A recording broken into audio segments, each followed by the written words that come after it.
While LEGO Star Wars will sometimes completely miss the mark on certain things, one thing that I feel like often is exactly spot on is the minifigure department. Unlike so many other licensed themes or just LEGO themes in general, I feel like there are so many errors when it comes to the minifigures or ways that they could be even better. And while Star Wars is usually the best for this, that does not mean that they are perfect. In front of me today, I have 5 Star Wars minifigures that I feel like just could be just that little bit better and have a little bit more attention to detail, or even just swap out some pieces that already exist in order to make them the absolute best that they can be. Now, for the most part, I'm sure most people would think that these minifigures are perfectly fine. However, I feel like that they could be improved on quite significantly. So today, I'm going to teach you and show you how to do some really simple and easy upgrades, either using a mixture of real pieces or even a little bit of Photoshop to show you how much better that these minifigures could look. First up, we have my handy dandy little clone pilot here, and I mean, for the most part, this minifigure is perfectly fine. The only thing I want to do in order to make him look better is just actually use some of the updated and more modern clone pieces in order for him to match a lot of my other Phase 1 clones, just so that he doesn't stick out like a sore thumb with his black legs, his plain leg printing, and even just the skin tone of his face, which while you can't really see unless you purposefully take the helmet off, you can see that little neckline there, and I just really want to blend him in and make him look a lot better and actually match all the other clones, you know, considering they are clones. So step 1 for this is either get a hold of the clone commander or, you know, try and find one of the clone packs that have a regular white Phase 2 clone, which is proving to be a pretty impossible task for most people. But luckily for me, I did actually manage to get my hands on some since Australia somehow had some stock. So I've taken the legs off of one of those minifigures and taken the head off another so that I can just simply swap them out on my clone pilot. So not only now will he look like the rest of the clones, he won't quite stick out as much, despite, you know, not really being able to see his legs or his head when he is in the pilot seat of my Republic gunship. It's such a small little detail, but honestly, I think it really adds a lot, and until they remake this clone pilot, like, this is definitely going to be a good solution. Next up is episode 2 Anakin, and I'm sure a lot of you will agree that his hair and his just entire sort of head and, you know, look really does not look that great overall. I'm honestly kind of confused to how he pulls Padme with this look, but you know, good for him. However, I feel like he could just look a little bit better. Now, realistically, it's not really gonna work because of his little stupid Padawan rat tail that they just had to go and give people in the Star Wars universe. Like, I hate that. It's a horrible concept. George Lucas, if you're watching, like, please, you should never have done that, but you know, it's a thing now, it's canon, so I just want to try and fix his hair in some sort of way. Now, I think this hairpiece works for the most part, but I also just think it looks kind of stupid, so I'm going to try out 2 different options. The first being the sort of Mutt Williams standard little haircut, the second being the overused side tousle piece. I feel like both of these are short enough that I feel like they sort of work with that whole rat's tail ideal sort of thing, but just look a little bit better because his hair was a little bit more tousled and a little bit more lively in Attack of the Clones. Now, as a whole, I feel like this particular hairpiece definitely works the best, but just in case you don't have that, I want to show you what it looks like with the side tussle. To me, this just looks a bit too styled. It doesn't look quite right, especially considering his hair does have that little rat's tail, so I'm going to leave it with this short one. But either way, I feel like they are just better than that slicked back hair personally. I mean, to me at least, this looks far better than that super slick hair. It still looks terrible, but at the end of the day, that comes down to just Anakin's look and not Lego's fault. Next up is Cara Dune, and remember when everyone ran out and bought those ATSTs from the Mandalorian so they could get her thinking she'd be super rare, and then she appeared in the Imperial Light Cruiser and everyone sort of got screwed over? I do, and I found that kind of funny, but not as funny as Cara Dune's hair looks. This really does not give me like boss lady fighting in space, like super cool hair, probably shaved it herself sort of vibes. Like, this just looks a little too styled, a little too neat for me, but luckily, shockingly, out of all of the themes, you really wouldn't think the Disney princess would pull through with this random minifigure from Raya and the Last Dragon, a movie that I still haven't watched. This hairpiece is just perfect for Cara Dune. Like, the second I saw this, I really wanted to put it on her. It just took me forever to be able to actually find this mini doll on a Bricklink store that I was ordering from, but somehow I did it, and I'm going to swap her hair out and hopefully make it so much better and so much more accurate to what she actually looked like in the TV show. Now, I know the concept of buying a Disney princess mini doll is going to be really hard for a lot of Star Wars collectors, but I promise you, you can do it, and it will improve your Cara Dune a lot. And at the end of the day, you really just got to work out what's more important important for you, and personally I think having a much more accurate minifigure is really far more important than any grudge you might have against the mini doll. All jokes aside, I think this hairpiece works so much better. I really wish though that there was, I guess, like some printing on her head here, just so that it sort of looks like, I guess, her head was shaven, just like the mini doll has that sort of printing. But then again, they didn't initially use this hair for Cara Dune. If they ever remake her minifigure, it would be interesting to see if they actually do use this, considering I'm pretty sure this hairpiece came out just, I guess, too closely to the Star Wars production line for this to even have been considered. But now that it's been out for a while, I wonder if they will actually include it or if they'll just stick to that side tousled hair. But either way, I think this looks so much better for her. Next up is the Book of Boba Fett / Mandalorian Boba Fett, and I mean, just looking at this minifigure, you can tell that this was sort of just rushed to get him out since he appeared in the show. Like, whenever LEGO found out that this was a thing, like, they just wanted to get this minifigure out as soon as possible, and in doing that, they never actually changed the color of Boba Fett's helmet in order to match his repainted sort of newer version, which leaves us with this sand green helmet that doesn't quite match Boba Fett, and I mean, same deal for his jetpack. Like, it just looks a bit too light overall. Now, admittedly, I feel like this is something LEGO may change later on down the line, just like how they gave Din Djarin a face after several years of him being a minifigure. I feel like the same thing could happen for Boba Fett, but for now I wanted to Photoshop it to show you guys how he would look with a dark green helmet that actually matched the printing on his torso rather than the printing from all of his Empire Strikes Back minifigures. Now, in doing so, this does actually take away a little bit of detailing from the helmet, but overall I think it looks a lot more accurate and actually matches Boba Fett's torso a lot better. It doesn't look like it's sort of got a big stark contrast,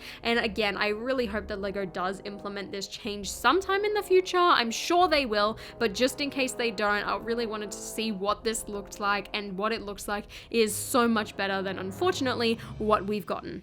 Next up is ObiWan Kenobi, and episode 2 ObiWan Kenobi, much like Anakin, his hair has always bothered me, and I thought when we initially had rumors about an ObiWan Kenobi starfighter from episode 2, like, I was so excited. Maybe they were gonna recolor Loki and old Luke's hair, maybe they were gonna give him a brand new hairpiece, maybe we would finally get the majestic ObiWan Kenobi mullet that I have been dreaming of seeing in LEGO form ever since I started collecting LEGO Star Wars, which was only 2020, but still, it's a long time. And then lo and behold, the set released, and unfortunately we got the same Prince of Persia hair, and it was really disappointing. Yeah, the Kaminoan's great and all, it looks fantastic, and honestly, it probably chewed up a lot of the budget in order to get ObiWan Kenobi in the set a much better hairpiece, which quite frankly is really, really sucky. So of course I had to take matters into my own hands, and initially I was thinking about giving him Loki's hairpiece and then using Photoshop to recolor it, but then luckily there were 2 certain ObiWan Kenobi sets that came out, one of which was incredibly overpriced and really only good for the minifigures, which I ended up purchasing, and lo and behold, that minifigure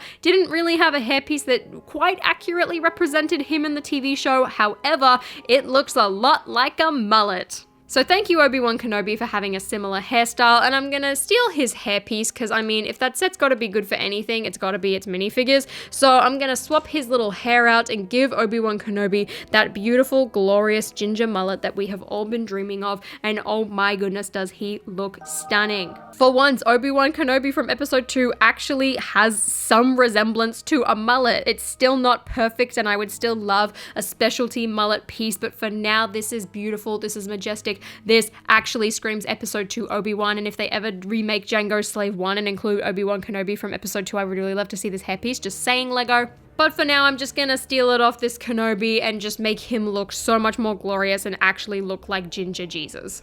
Next up is Ahsoka, and in reality, this should really be Rebels Ahsoka. However, she's really expensive, and quite frankly, I do not want to spend that kind of money on that minifigure right now, so instead, I'm just gonna pretend that this is Rebel Ahsoka, considering they have the same Leku piece, and I'm gonna tell you what you can do in order to improve your Rebels Ahsoka. One thing that her and Rebels Ahsoka share in common is these blue lightsabers, which quite frankly, do not match her Rebels appearance at all. And funnily enough, if we go back to the Disney princess theme, there was actually a transparent clear version of the bar piece that appeared recently in a Frozen set, which I actually ended up buying for like one specific piece, and this really wasn't it. And then I just bought a second one and attached it to some of my spare lightsaber hilts, and all of a sudden I have her transparent sort of white looking lightsabers, which personally I think look fantastic. Now I know technically this isn't an upgrade to the minifigure, it's more of like an accessory upgrade, but I don't care. I know I also don't have the accurate minifigure and like outfit that this is supposed to represent, but again, I don't care. She's expensive, but yeah, highly recommend looking into some of the like parts and pieces of those Disney princess sets, because if I actually had the Rebels Ahsoka minifigure, this would look absolutely bomb right now. These pieces are also incredibly cheap, and I know you've got some spare lightsaber hilts rolling around, so just go and spend a couple of cents. I highly, highly recommend it. Next up, we have Hunter. And if the episode 2 ObiWan Kenobi minifigure taught us anything, it's that LEGO love using this Prince of Persia hairpiece, especially on Star Wars minifigures, because luckily the Bad Batch gave it to you as an alternate for him, which, you know, is nice. I'm glad they gave us an alternate version, but again, quite frankly, this head does not match him at all. And, you know, luckily in our case, this time the hairpiece for old Luke actually comes in a color that will match Hunter. If you buy the Loki minifigure from the Marvel CMF series, or I guess just like buy the parts separately on Bricklink, you can very easily swap it out and put it on him instead, and it much better resembles that sort of like ruggedness that I feel like Hunter has. You can still see his headband, and overall, I think the print and everything work really, really nicely with him. This hair is also far more modern, so there's a lot more texture when it comes down to the back compared to that Prince of Persia piece. Like, you can actually see a lot of the curls and the tousledness, and overall, I just think it looks so much better, so much more accurate, and again, is something that I feel like I would love to see LEGO actually implement in the future. Now that this piece has been around, it's been in production, like we all know, they love to reuse CMF pieces, I guess to make the production cost cheaper or something. Like, this is one of the cases where I would love to see that happen. Next up is Reva, again from the ObiWan Kenobi TV show, and I know while she's definitely the best Inquisitor that LEGO Star Wars has ever put out, unfortunately, her minifigure isn't quite the same. Now overall, I think the design for her is really well done. I mean, admittedly, maybe some leg printing would have been nice. However, my main issue when it comes to her is actually the hairpiece. I mean, I think it works perfectly fine. It sort of accurately resembles her, but to me, it just looks a little too, I guess, like shaven and straggly, and doesn't really capture any of like the sort of hairstyling or braids that I feel like this character had. And now that you've all recovered from misunderstanding the sarcasm, I'm going to introduce you to a little minifigure known as King Valkyrie from the Thor Love and Thunder Goat Boat set. And the reason I bring her up is because she has a fantastic hairpiece that has a lot of that braid detail and a lot of that texture that I feel like Reva has, so I'm going to steal the hair off of her and actually just swap it out. Now, admittedly, it does give her a lot more length, but personally, I still feel like that matches a heck of a lot better. And again, I think this was a production issue thing because the Thor sets came out shockingly close to the Inquisitor ship. Like, I feel like the teams probably just didn't have time to, I guess, like talk about some of the new molds that they were doing, because I feel like LEGO definitely would have included this hairpiece instead. It's so much more accurate. It looks so much better. It gives this character so much more texture and the length that she actually deserves. Like, overall, this minifigure looks so much better now and actually looks like a proper Inquisitor. I'm a really big fan of this upgrade. And last but certainly not least is the good old Commander Cody. Now overall, I really like this minifigure. I think LEGO did an amazing job. He looks a lot like the video game version, which personally was a version that I really, really liked. So I think they did an amazing job of capturing that in real life. However, there were a couple of things that were missing or that I think could have been added just to make him look even better. And the first one is very obvious. It is the little Palpatine hologram from Darth Vader's castle. Now, unfortunately, I don't think we'll ever know why this piece wasn't included in the set because it's just so perfect, and instantly, as soon as I saw the ATTE, I ran out and bought one of these pieces off Bricklink before they got too expensive, and I honestly hope you all did too, because that piece is very, very pricey now, and just look at him. He looks so much better, and I mean, I guess this is also an upgrade to the entire ATTE set as well. Like, it's just one small tiny piece, but it does wonders. It allows you to replicate that iconic scene, and overall, it's just absolutely perfect. But as for the minifigure itself, I feel like Commander Cody could actually do with a little bit of an upgrade when it comes to the arms. And funnily enough, Marge Simpson of all the characters is actually what we are going to use, as in her CMF Series 2 variant, she had this quite nice orange dress, which conveniently came with some dual molded arms, which, you know, were meant to be gloves, but in this case work really well to sort of show off Cody's shoulder pads. Now, I bought this Marge Simpson minifigure with the intention of ripping her arms off, so quite frankly, I don't really feel too bad about doing that exact thing. However, ripping Cody's arms off hurts a little bit more, but honestly, I'm gonna do it anyway. It's gonna make him look so much better. Now, in order to complete this look as well, I do need to rip out his hands and swap them off just so that it still sort of keeps that continuous clone look going. And then we'll just snap these little arms into place, and they do feel a little bit loose. Oh dear. That's not a good sign. So besides the fact that, at least in my case, the joints do feel a tiny bit loose, I really feel like this adds a lot to Commander Cody. You can actually see his shoulder pads now, like his entire arm isn't completely white, especially with the Palpatine hologram. Like, he really just has that little bit of extra detailing that I feel like just makes him look absolutely perfect. And considering how many LEGO Star Wars fans have wanted Commander Cody and how long I feel like everyone's been waiting for him, especially this Phase 2 version, like, this upgrade is really, really nice, really good. And luckily as well, that Marge Simpson minifigure is super cheap because for the most part, no one really cares about her in this outfit. Everyone wants her classic green dress, so go out and buy it. It makes Cody look just so much better.